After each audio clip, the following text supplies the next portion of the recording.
sommes partis en 2013 d'un constat dont nous avons fait l'analyse de la prévalence des situations de violence subies par les personnels soignants dans les unités d'accueil de patients en crise, que sont nos unités d'hospitalisation à temps complet en particulier.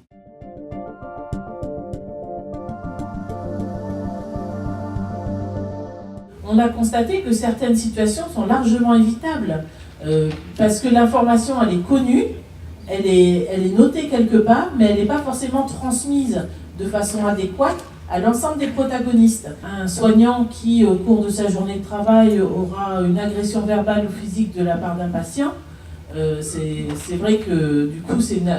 une altération grave de sa qualité de vie au travail. Si on arrive à limiter ces situations-là en travaillant en amont sur la qualité des informations partagées au sein d'une équipe,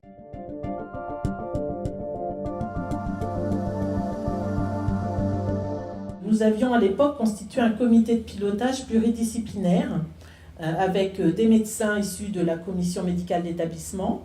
des représentants du personnel issus du comité d'hygiène, de sécurité et des conditions de travail.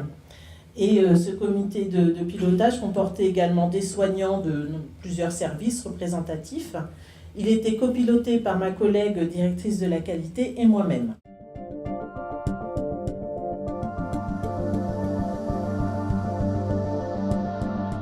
L'une de ces actions sur laquelle nous avons souhaité adosser notre démarche de qualité de vie au travail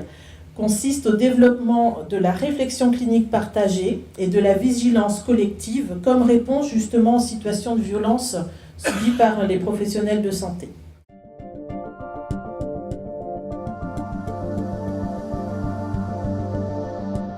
Nous avons fait le choix de mettre un zoom sur cette action-là à travers notamment l'optimisation nécessaire des espaces de discussion sur le travail.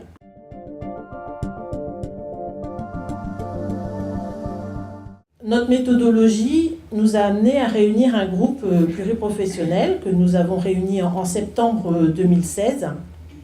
avec des soignants issus de trois unités d'hospitalisation à temps complet de notre établissement, à qui nous avons soumis donc un outil qui est une grille d'analyse des espaces de discussion sur le travail, qui permettait de réaliser un inventaire critique de ces espaces de discussion, des réunions en tout genre, à tout niveau.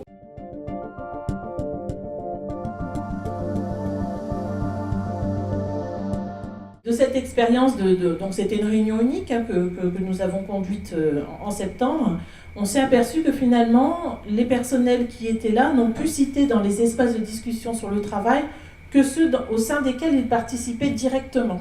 Donc c'était notre première surprise parce qu'au-delà des réunions qu'on peut avoir dans un service de soins comme une unité d'hospitalisation à temps complet, il y a évidemment d'autres lieux d'échange et avec d'autres enjeux, mais a priori qui n'étaient pas forcément très bien connus des participants à cette réunion, ce groupe de travail. Ensuite,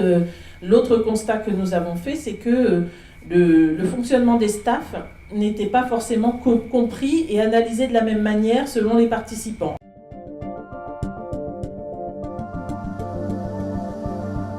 La clé, l'outil du management collaboratif, du partage de l'information est vraiment un sujet d'attention sur lequel il faudra que nous ayons des actions de formation à destination de l'encadrement. On voudrait qu'à travers ce travail qui sera fait dans les espaces de discussion sur le travail, il puisse y avoir à nouveau un apprentissage, une compréhension partagée de ce que veut dire le vocabulaire utilisé en psychiatrie pour parler des pathologies des patients.